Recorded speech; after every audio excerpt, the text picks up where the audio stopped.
Somewhere right now, a helicopter is lifting off that has no business still being airworthy.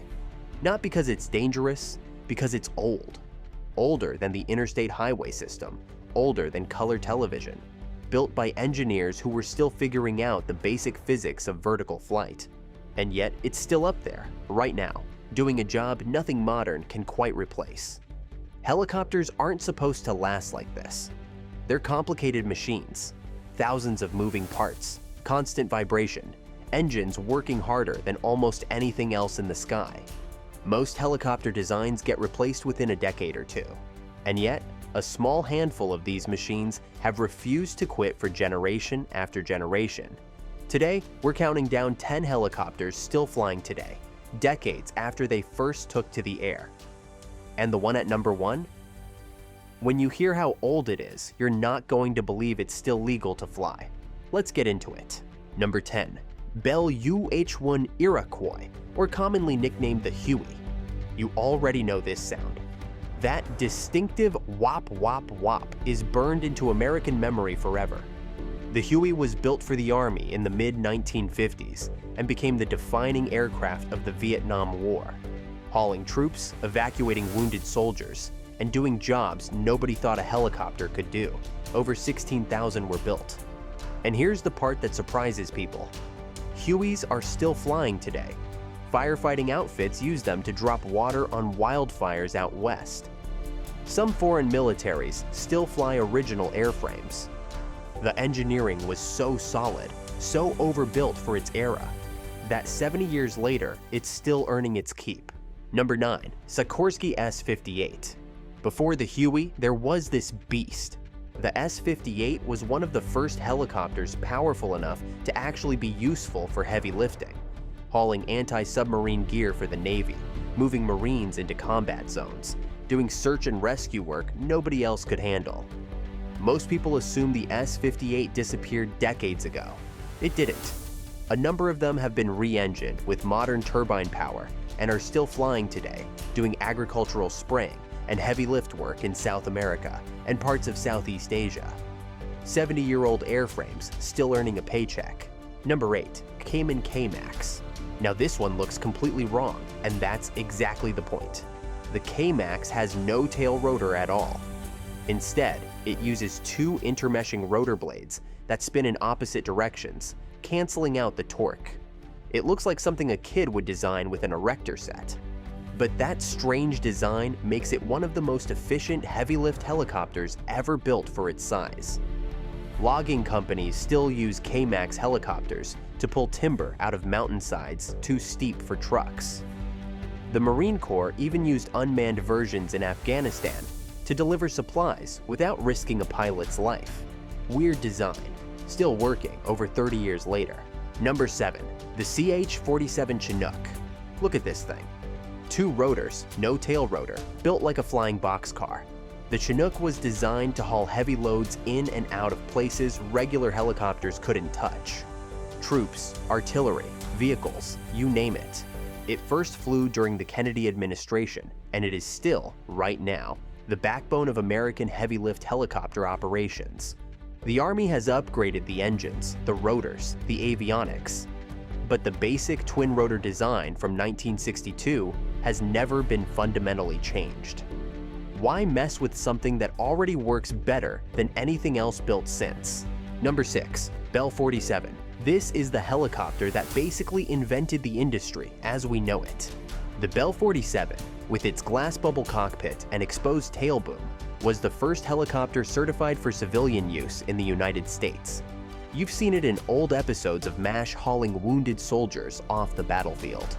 Nearly 80 years later, hundreds of Bell 47s are still flying, used for crop dusting, aerial photography, and by collectors who simply love flying a piece of aviation history.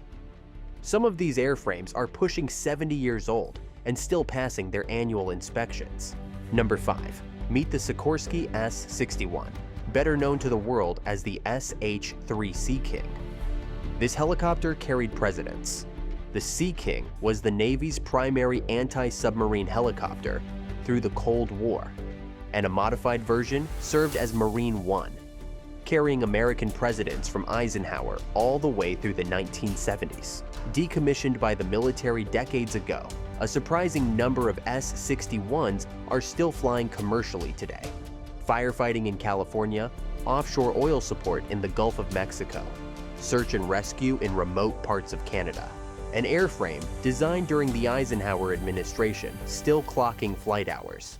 Number 4. Mi 8. The Soviets built this helicopter to survive conditions that would destroy anything American engineers were making at the time. The Mi 8 is a flying tank, rugged, simple, absurdly reliable in brutal cold and remote terrain. Over 17,000 have been built, making it one of the most produced helicopters in history.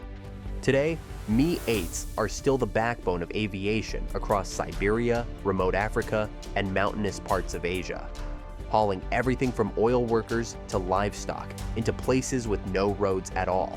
60+ years old, and still the only helicopter some of these regions can depend on. Number 3. Aerospatiale Alouette 2. This little French helicopter set a world record that seemed impossible for its era. The first helicopter to land on the summit of Mont Blanc, over 15,000 feet up. The Alouette 2 was one of the first helicopters powered by a gas turbine engine instead of a piston engine, a huge leap in reliability and power-to-weight ratio. That innovation is why, 70 years later, a small number of Alouette 2s are still flying mountain rescue and utility work in the Alps, doing exactly what they were designed to do from day one. Number 2. Westland Whirlwind. Britain's answer to America's early helicopter dominance, the Whirlwind flew rescue missions, military transport, and even ceremonial duties for the royal family. Most Whirlwinds were retired from military service decades ago, but a small, dedicated group of aviation preservationists in the UK still maintain flying examples. Proof that 70-year-old British engineering still holds up in the air when it's properly cared for. Number 1. Sikorsky R4.